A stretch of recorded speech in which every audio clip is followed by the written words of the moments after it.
Hello అండి. నేను మీ advocate Lokesh Reddy.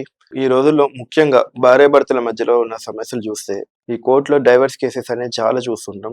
Divorce case గూడా వాళ్ళకంత సమస్య కాదు. కానీ చైల్డ్ కస్టడీ అనేది, ఈ పిల్లలు వాళ్ళ పిల్లలు ఎవరితో దగ్గర ఉండాలి, ఎవరితో ఉండాలి అనేది చాలా పెద్ద సమస్య.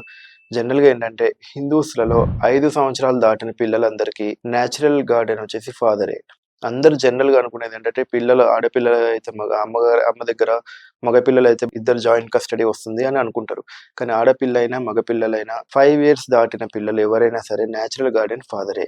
ఒకవేళ ఆ చైల్డ్‌కి గనక ఎలాంటి పాస్‌పోర్ట్ కావాలన్నా, వీసా కావాలన్నా, ఆధార్ కార్డ్ కావాలన్నా, కొన్ని రకాల ఇంపార్టెంట్ డాక్యుమెంట్స్‌లో సర్టిఫికేట్స్ తీసుకోవాలంటే ఖచ్చితంగా ఫాదర్ సిగ్నేచర్ అనేది mandatory.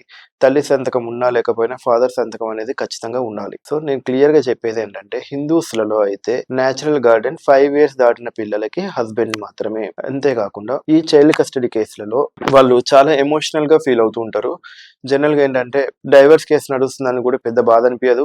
కోర్ట్‌లో criminal case 498 case, DVC కేసులు ఉన్నా గానీ వాళ్ళకి పెద్ద బాధ అనిపియదు. ఫ్యామిలీ కోర్ట్‌లలో వచ్చే ఈ లిటిగెంట్స్‌లలో ఎక్కువగా ఆందోళన పడే కేసు ఏదంటే ఈ చైల్డ్ కస్టడీ కేసు.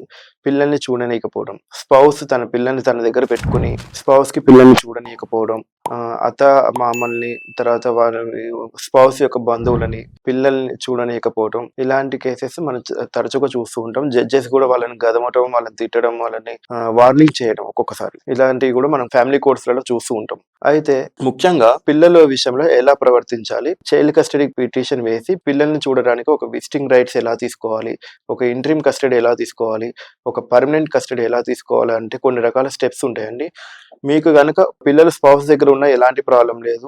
ఒక వారానికి ఒకసారో లేకపోతే నెలకొకసారి వెళ్లి చిల్డ్రన్‌ని చూసి ఒక గంట సేపు వాళ్ళతో టైమ్ స్పెండ్ చేసి వస్తే చాలు అనుకునే లిటిగెంట్స్ కూడా చాలా మంది ఉంటారు. సో వాళ్ళ కోసం చట్టంలో 3, 4 రకాల ప్రొవిజన్స్ ఉన్నాయండి. ఒకటి ఏంటంటే జీడబ్ల్యూఓపీ కేసు ఫైల్ చేసుకొని దానిలో ఫైలింగ్ చేసే రోజునే మీరు విజిటింగ్ రైట్స్ కోసం ఒక ఐఏ ఫైల్ చేసుకోవచ్చు. సో ఇలా చేసిన వల్ల ఏంటంటే మీరు ఈ జీడబ్ల్యూఓపీ చైల్డ్ కస్టడీ కేసు కోర్టులో వేసిన రోజే ఇమ్మీడియట్ గా మీకు విజిటింగ్ రైట్స్ వచ్చే అవకాశం ఉంది. ఇది కాకుండా ఆల్రెడీ డైవర్స్ పిటిషన్ నడుస్తూ ఉంటే నాకు ఓన్లీ విజిటింగ్ రైట్స్ వస్తే చాలు, ఇంకా వేరే ఏం అవసరం లేదు, పిల్లల పర్మనెంట్ కస్టడీ కానీ ఇంటరిమ్ కస్టడీ కానీ ఏమీ అవసరం లేదు, వారానికి ఒకసారి బాబును కానీ పాపను కానీ చూసుకొని ఇస్తే చాలు అని అనుకునే వాళ్ళు కూడా ఉంటారు. వాళ్ళు ఏంటంటే సపరేట్ గా ఈ జీడబ్ల్యూఓపీ చైల్డ్ కస్టడీ కేసు సపరేట్ గా వేసుకోకుండా ఉన్న డైవర్స్ కేసులోనే ఒక చిన్న ఐఏ వేసుకుంటే మీకు ఇమ్మీడియట్ గా విజిటింగ్ రైట్స్ వచ్చే అవకాశం ఉంటుంది. దీనివల్ల మీకు ఇంకొక అడ్వాంటేజ్ కూడా ఉంది.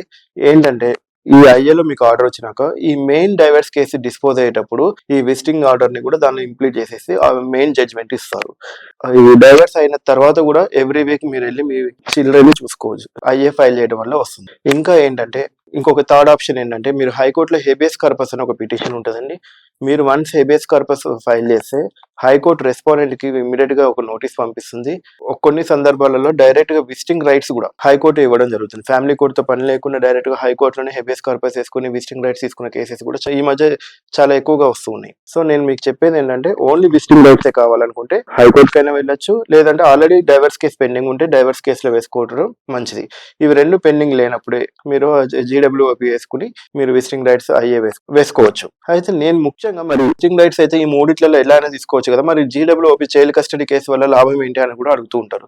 చైల్డ్ కస్టడీ కేసులో ఏంటంటే ముఖ్యంగా విజిటింగ్ రైట్సే కాకుండా ఇంటరిమ్ కస్టడీ అనే ఒక ఆప్షన్ ఉంటుంది. చైల్డ్ బర్త్డే ఉన్నా, మన చిల్డ్రన్ ని హాస్పిటల్కి తీసుకెళ్లాలన్నా, లేదా ఊరికి తీసుకెళ్లాలన్నా, తిరుపతికి, శ్రీశైలంకి ఇట్లా ఏమైనా మొక్కులు ఉంటే అక్కడికి తీసుకెళ్లాలన్నా, చైల్డ్ నాకు ఒక 1 డే 2 డేస్ ఇంటరిమ్ కస్టడీ కావాలి అనేసి ఒక పిటిషన్ వేసుకోవాలంటే అది టెక్నికల్ గా మీకు ఈ డైవర్స్ కేసులో కుదరదు. సో మీకు ఇలాంటి ఇంటరిమ్ కస్టడీ పిటిషన్స్ వేసుకోవాలి అంటే మీరు ఖచ్చితంగా జీడబ్ల్యూఓపీ కేసు వేసి ఉండాలి. చైల్డ్ కస్టడీ కేసు కోర్టులో పెండింగ్ ఉండాలి. వన్స్ జీడబ్ల్యూఓపీ కేసు కనుక కోర్టులో పెండింగ్ ఉంటే మీరు ప్రతి పండుగకి ఒక పిటిషన్ వేసుకోవచ్చు. ఈవెన్ మీ స్పౌస్ కి ఎంతైతే రైట్స్ ఉన్నాయో ఆ చైల్డ్ పైన మీకు కూడా అంతే రైట్స్ ఉంటాయి. కాబట్టి ప్రతి పండుగకి అండ్ స్కూల్ హాలిడేస్ ఒక 30 రోజులు స్కూల్ హాలిడేస్ వస్తే 15 రోజులు ఆమె స్పౌస్ దగ్గర ఉన్నాయండి అండ్ 15 రోజులు నా దగ్గర కస్టడీ కావాలని చెప్పేసి మీరు అలాంటి పిటిషన్ కూడా వేసుకోవచ్చు. సో ముఖ్యంగా ఇంటరిమ్ కస్టడీ పిటిషన్స్ ఎక్కువ వేయాలి అనుకుంటేనే మీరు చైల్డ్ కస్టడీకి వెళ్ళడం మంచిది. ఐ మీన్ ఈ జీడబ్ల్యూఓపీ పిటిషన్స్ ఫైల్ చేయడం మంచిది. లేదు నాకు ఓన్లీ విజిటింగ్ రైట్స్ వస్తే చాలు అనుకుంటే మీరు ఉన్న డైవర్స్ పిటిషన్ లోనే విజిటింగ్ రైట్స్ తీసుకోవచ్చు. ఎలాంటి లిటిగేషన్స్ ఇప్పటి వరకు పెండింగ్ లేదు అనుకుంటే మీరు హైకోర్టులోనే హైబియస్ కార్పస్ వేసుకుని అండ్ డైరెక్ట్ గా విజిటింగ్ రైట్స్ తీసుకోవచ్చు. దీనివల్ల మీరు వాయిదాలు కోర్టుకు కూడా పెద్దగా తిరగడం అవసరం లేదు.